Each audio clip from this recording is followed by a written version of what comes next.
Diplomatically speaking तो इतनी ज्यादा बेइज्जती मैं नहीं समझता कि रीसेंट पास्ट में किसी भी मुल्क के पाकिस्तान के अलावा, बट ऑफ कोर्स किसी भी मुल्क के प्रीमियर की या प्रधानमंत्री की, वजीर आजम, प्राइम मिनिस्टर, जो भी आप नाम लेना चाहिए, कभी हुई हो, मतलब रीसेंट पास्ट के ऊपर।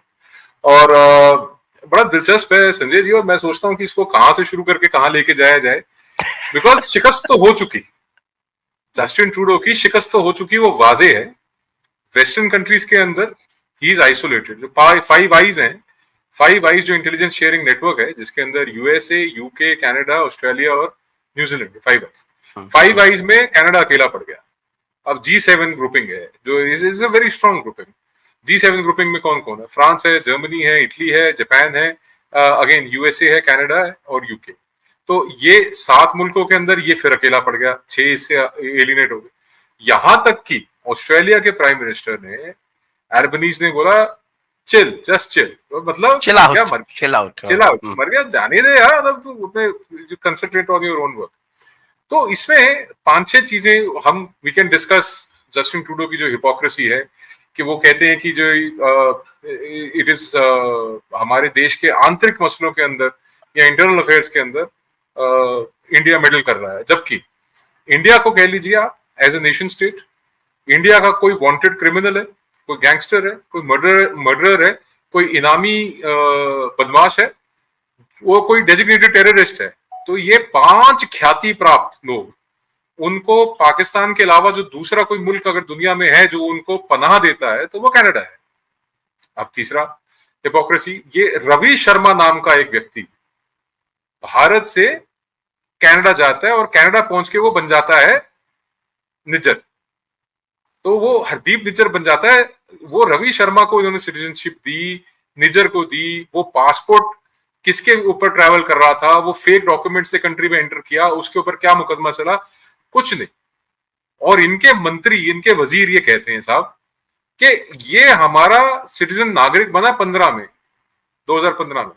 फिर इन्होंने हिसाब लगाया कि यार ये तो कुछ गणित ठीक से नहीं बैठ रहा, बोले इसको 8 साल पीछे लेके जाते, तो 2007 में नागरिक बना। इनकी हिपोक्रेसी तब उजागर होती है जब फार्मर्स प्रोटेस्ट के लिए ये रिहाना, मियां खलीफा और अब इन कामों के अंदर एक शुभ नाम के एक सिंगर को, एक इन्फ्लुएंसर को दे ब्रिंग ऑन बोर्ड। और जब अपनी कंट्री में ट्रकर्स प्रोटेस्ट होता है तो क्या करते हैं ये? दे impose emergency in the country, hard arm twisting और आयरन फिस्ट ट्रीटमेंट मिलता है ट्रकर्स को। और इमरजेंसी बहरहाल अभी तक विड्रॉ नहीं की गई, Canada is still in a state of emergency by the way. तो ये हालात इनके मुल्क के अंदर, और इनको इन हालातों में जब G7 ग्रुपिंग इनसे खिलाफ चलती है, जब I5, इनके 5 आईज जो हैं वो इनके खिलाफ जाती हैं, जब इनको यूएस से कोई सपोर्ट नहीं मिलता, अपनी ग्रुपिंग कंट्रीज से कोई सपोर्ट नहीं मिलता, तब इनके सपोर्ट में कौन आता है? वल्ला हबीबी पाकिस्तान और कनाडा, जिसका सपोर्ट अफगानिस्तान नहीं लेना चाहता, उसको सपोर्ट पाकिस्तान कर रहा है, and they are readily taking their support. की पॉलिसी है ये, इसलिए सेसेशनिस्ट एलिमेंट्स को, सेपरेटिस्ट एलिमेंट्स को, जो हमारे यहाँ पे बदमाश हैं, तड़ी पार हैं, सजा याफ्ता हैं, या जो इनामी मुजरिम है, डेजिग्नेटेड टेररिस्ट हैं, उनको ये ऑनरेबल सिटीजन्स बताते हैं अपनी कंट्री का। तो इससे कहां एक और जगह इक्वेट होता है पाकिस्तान, जैसे आपके पास पाकिस्तान के अंदर इंडिया के मोस्ट वांटेड टेररिस्ट हैं, चाहे वो मौलाना मसूद अजहर हो, या आपके हाफिज सईद हो, या तो दाऊद इब्राहिम है, और कई आपके पास उधर पाकिस्तान में आपने पाल रखे हैं। वैसे आप ये भी कह सकते हैं कि वेस्ट का पाकिस्तान बनता जा रहा है कनाडा धीरे धीरे। और इस सब के बीच में दी इमर्जिंग थिंग इज, और जो सबसे बढ़िया चीज है वो ये है कि इंडिया ने अपनी डिप्लोमेटिक पावर्स, अपनी डिफेंस पावर्स और अपनी एक बहुत सक्सेसफुल G20 को होस्ट करने के बाद वर्ल्ड प्लेटफॉर्म के ऊपर उन ग्रुपिंग्स के अंदर जहां पे इंडिया हिस्सा भी नहीं है, चाहे वो 5 आईज हो, चाहे वो G7 हो, उसके अंदर अपना लोहा मनवाया है। I would like to believe हम छोटे ही थे, जब छोटे थे तो हम एक गाना सुना करते थे Sanjay ji, the song went like, हम होंगे कामयाब, हम होंगे कामयाब एक दिन, मन में है विश्वास, पूरा है विश्वास, हम होंगे कामयाब एक दिन। वो एक दिन आ गया, तो आदित्य, क्या देख रहे हैं आप, ये जो कनाडा और भारत के बीच में एक टसल चल रही है, और सबसे बड़ी बात जो कई लोगों ने कही पाकिस्तान में भी और भारत से भी, जो मेरे दोस्तों से बात होती है, वो ये कि किसी कहना चाहिए कोई सेनेटर या कोई पार्लियामेंटेरियन नहीं बल्कि प्राइम मिनिस्टर सीधे सीधे कनाडा के इस किस्म के एलिगेशंस लगा रहे हैं। क्या लग रहा है आपको, क्या घबराहट क्या है कनाडा में? देखिए, सबसे पहले तो मैं ये स्पष्ट कह दूं कि ये पहली बार नहीं हुआ है कि कनाडा के तरफ से खालिस्तानी आतंकवादियों को जो है शह मिल रही है। और आपको पता है कि 85 में जब कनिष्क की बॉम्बिंग हुई, जो एयर इंडिया की फ्लाइट थी जो कनाडा जा रही थी, और जब वो जो है एकदम उड़ गया प्लेन, तो उसमें 280 कैनेडियंस की जान गई। और इसके अलावा हिंदुस्तानी लोग भी थे, अमेरिकन भी थे, बाकी नेशनैलिटीज भी थी। तो मुझे लगता है जस्टिन ट्रूडो का जो ये स्टेटमेंट है, ये बहुत ही गलत है। ये एक एस्केलेशन है डिप्लोमेटिक तौर पर, क्योंकि इससे पहले अगर इनके पास कोई एविडेंस होती तो इनको हिंदुस्तान के प्रधानमंत्री के सामने, एक्सटर्नल अफेयर्स मिनिस्टर के सामने, नेशनल सिक्योरिटी एडवाइजर के सामने ये रखना चाहिए था एट डिफरेंट लेवल्स।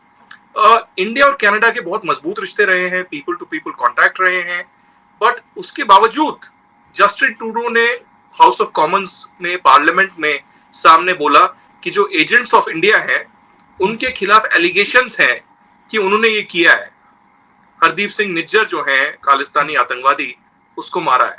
पहले तो मैं ये स्पष्ट कर दूं फिर से आरजू जी कि हरदीप सिंह निज्जर कोई सेंट नहीं है, कोई भगवान नहीं है, कोई अल्लाह नहीं है।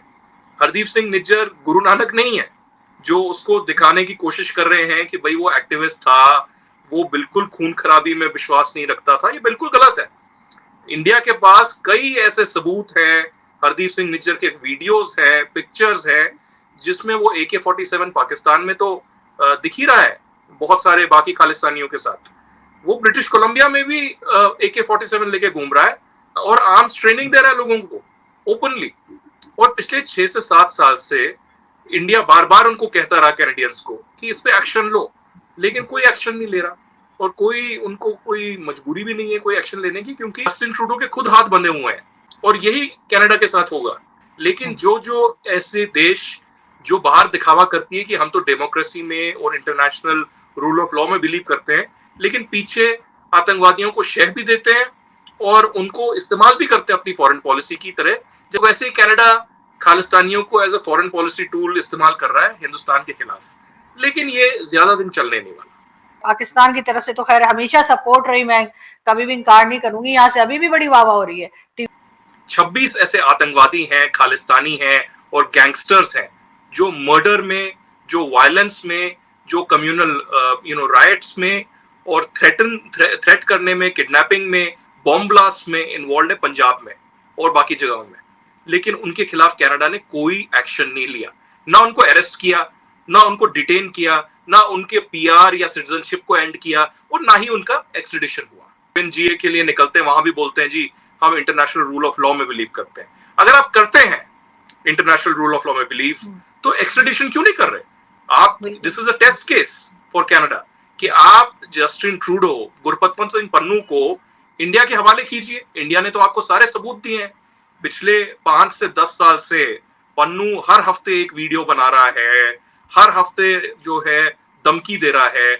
उसने प्रधानमंत्री मोदी के खिलाफ धमकी दी, उसने NSA अजीत डोवाल के खिलाफ धमकी दी, उसने फॉरेन मिनिस्टर जो भारत के हैं जयशंकर, उनके खिलाफ दी, और अमित शाह जो होम मिनिस्टर हैं उनके खिलाफ दी।